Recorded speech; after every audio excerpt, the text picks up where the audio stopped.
Hey everybody, welcome to this video. We're going to be discussing the top Valentine's Day decks thus far in Marvel Snap. You guys were requesting it to me on Twitter and etc. And so we're going to do it. And what's funny about these decks is a lot of them are going to be kind of memey. There's 11 decks in total, and some of them are actually performing pretty good from Untapped and some statistics we're gathering. Most of them are like auto decks that people started to like make tweaks to and stuff, which is kind of funny.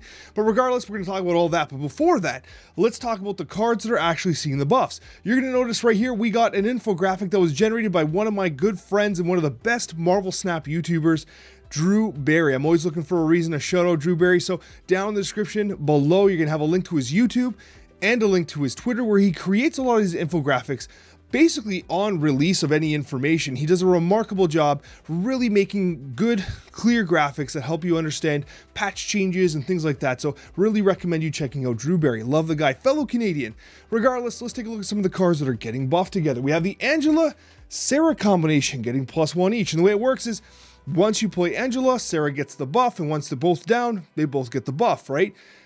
Black Panther and Nakia getting +1 each, which is kind of cool because if you hit Black Panther with Nakia, he's effectively getting +2.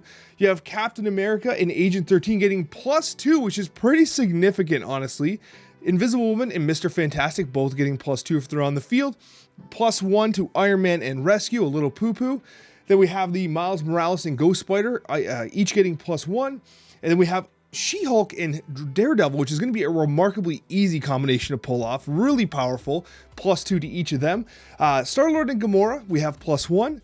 Gambit and Rogue, +2. I mean, shout out to everyone who watches the X-Men animated series. I'm making my way through. I just finished the Dark Phoenix saga in I think it's season 3 or something like that. Slowly working my way through the X-Men animated series. Pretty cool. And finally, we have Vision and Scarlet Witch. WandaVision. How can you not love that? I almost said Wakanda Vision. That's also going to be a pretty cool show. I hope they come up with Wakanda Vision at some point. But regardless, these are the decks, not the decks, these are the cards that are getting buffed together. And there's a ton missing. Okay, I don't even know. I thought Daredevil was Elektra, but apparently it's She-Hulk. So I'm hearing news that maybe that's an MCU change. Man, I don't know. Anyways, these are the cards we'll be talking about. These are the decks. We got the first one here is actually kind of hilarious. I actually really like this here. It's just the Valentine's deck. I don't know where the hell it came from, but on Untapped, it's got a 57% win rate and a 0.40 cube rate. Now, these are 80 plus stats, not pure infinite, because there's just not enough statistics, so I'm including, so there's going to be some bot inflation here. But regardless, we do have Agent 13, Invisible Woman, Jeff, Scarlet Witch, Mr. Fantastic, this is just a hilarious deck. They got all basically the buff cards slammed together, and of course, Storm doesn't really get it. But Storm, what's with Storm Black Panther, by the way? I thought that was a buff candidate. But regardless, a 57% win rate just for slamming all these buffed cards together is kind of hilarious. And it worked. And in fact, it's going to be like the best version of some of these decks for some of these cards. Like Rescue and Iron Man is going to be this deck. There's no other deck that even comes close to competing. So the Valentine's deck, worth checking out if you're interested in putting them all to the test. And then we have Cap and Agent 13. Very uniquely here, Cap and Agent 13 seem to be really performing well with Loki. It's a straight up Loki deck, which is where Agent 13 tends to shine. You also have Agent Coulson in there, who I love, but that's a whole other conversation. And it's basically just one of the meta-based Loki decks. Running Devil Dinosaur, Agent 13. You add Captain America in there, which actually is not bad, because if you play Captain America on 3, and then you Loki on 4, and you play cards into the Captain America, they get buffed. It's actually a pretty good synergy. So anyways, really like it here. Cap and Agent 13, 54% win rate, and 8.39 cube rate. And that takes us to Gambit and Rogue. Listen, I would love to come up with some sort of wombo combo OTK style Gambit tag. That's what I'm really after, but statistics do show that at a 59% win rate and a 0.60 cube rate, this Helicarrier deck is actually doing a lot of work right now. You got the Rogue, of course, and Gambit, which are getting the bonuses when played together, but then you just have the Apocalypse Dracula play. You got the Helicarrier discard with the Collector, of course. It's just a good deck, and it's one of those ones I would throw Wong in here, but I mean statistically that's probably worse. But anyways, the best version of Gambit and Rogue, and it's a Helicarrier deck. It's looking good. Statistics on tap are very, very strong, and when you auto build kind of a deck, this is what comes up, honestly. So it's pretty impressive from that perspective. Iron Man and Rescue, as I said before, there was no deck out there that was even remotely better than this one. This is the Valentine's Day deck. Yeah, just play this one if you want to play the Rescue and Iron Man. You get the benefit of memeing with all the other ones as well. With obviously you have the, you know, the Daredevil, the She-Hulk, the Scarlet Witch, the Vision. You're just embracing the heart-shaped season with this deck, and there was just nothing that even came close. And we had the Mr. Fantastic and Invisible Woman. Now, okay, listen, I'm proud of this one here. This is actually performing pretty damn good, but it is really low play rate thus far because I just kind of talked about it. But long story short, Mr. Fantastic being added into my Invisible Woman shell was super giant, and you got yourself a pretty damn good deck. Mr. Fantastic does work well in the shell because they don't even know you're outputting that additional power until it surprises them, for instance. So if you like the Invisible Woman and that Invisible Giants deck that I created last week with the Super Giant release, hey, this is a really good solid choice for you here with Invisible Woman and Mr. Fantastic. And then we go to Daredevil and She-Hulk. This is by far the most natural, the easiest one. 59% win rate, a 0.52 cube rate. It's literally just, it's She-Not. It's literally She-Not, and you add Daredevil in. Whoa, crazy brew in here. And it's just good. Now you're getting more value on She-Hulk, additional value on the Daredevil.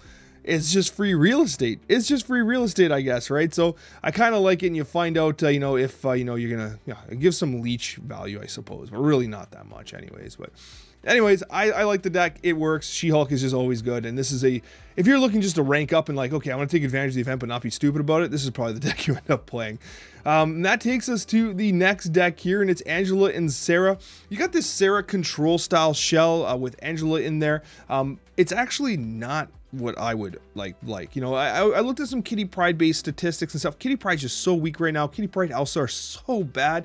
If Elsa had gotten buffed, maybe Kitty Pryde would have been enough to bring Angela back, but because she's terrible, like both Angela and Elsa are terrible, the best you can kind of do is get additional value with like a Mysterio, pop off on the Angela slightly, and then just play a Sera control shell, right? 56% win rate, 0.52 cube rate, nothing exciting here. If you want to play this one, you can. It's by far one of the lesser exciting of these decks to be playing. Then we have the Black Panther and Nakia, I'm not sure, and it would appear that there's not many good decks out here. There's like basically nothing out there for this combination. If you brew a little bit here, you end up in this Black Panther, Arnim Zola, Nakia type thing. And Nakia is not horrible here because it never gets negatively impacted by Mr. Negative, and it never gets positive. It's just a 3/3, like, you know, either way. So either way, you're going to get a little bit of value from it if you play Nakia at some point. So regardless, it's pretty interesting. If you play it on turn 6, I guess it sucks. But I mean, turn 7, you have magic. So, right. This is where I would play Black Panther Nakia. So this is what I would do if you really want to do it, but it's probably one of the weaker of the combinations there. We do have Miles Morales and Ghost Spider. Hopefully this isn't some sort of spoiler for the new, I shouldn't say new, I should have saw it in theaters, but the Into This Across the Universe, Across the Multiverse. I haven't seen that one yet. I saw the first one with Miles Morales and all the anime, but I didn't see the second one yet, so I wonder if this is a bit of a spoiler, but regardless. So yeah, you got this bit of a brew here. Basically, Miles Morales, Ghost Spider. That's a move deck with Arrow and Heimdall and Kraven, Kingpin. It's a Kingpin deck. Surprise, surprise. Silk's in it. You got all these activators from Miles Morales, and it's probably not great because move just isn't that great, but if you want to play them, you got them right there. Then we go to Star-Lord and Gamora, and once again, I put the LOL beside it because it's just the Valentine's Day deck.